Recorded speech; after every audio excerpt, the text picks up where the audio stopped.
Écoute, que coûte, le podcast qui pourrait bien vous mettre la puce à l'oreille. 1, 2, 3, 4, prêt ? C'est parti.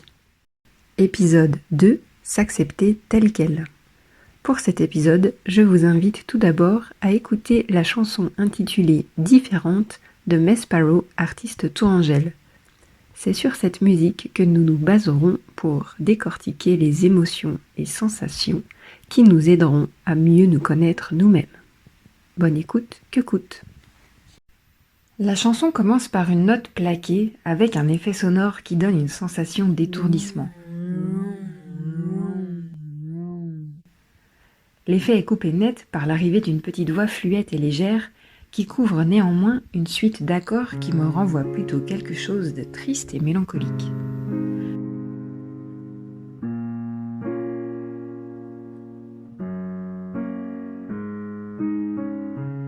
Puis vient le premier couplet. J'entends des paroles qui me semblent relativement plaintives. La voix est douce, le flot est lent et sans élan. Comme si le ton était résigné.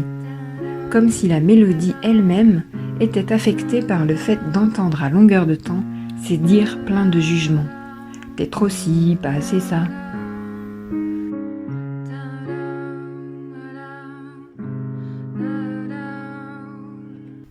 Quand Mesparrow dit pour la première fois, je cite, « Et ça gêne les autres, mais je me sens vivante », je suis assez surprise, car je ressens encore une sorte de décalage entre le sens des mots, qui appelle la vitalité, mais je me sens vivante, et l'émotion présente en moi qui s'apparente plutôt à la mélancolie.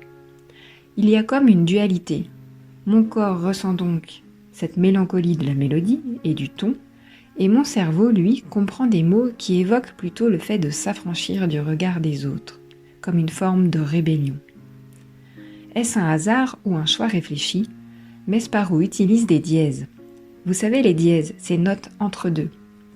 Toute la chanson est basée sur une suite d'accords dits altérés.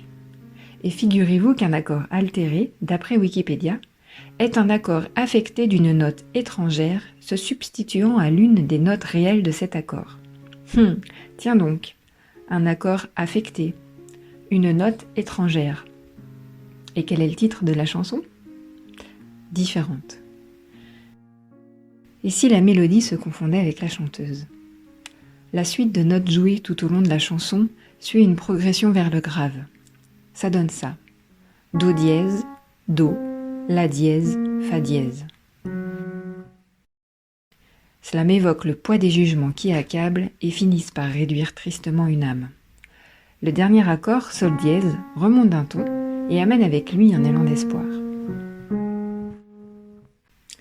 Puis, petit à petit, une autre émotion prend place, de plus en plus présente, véhiculant une énergie différente. J'y sens pour ma part à la fois un regain de vitalité et aussi une sorte de révolte.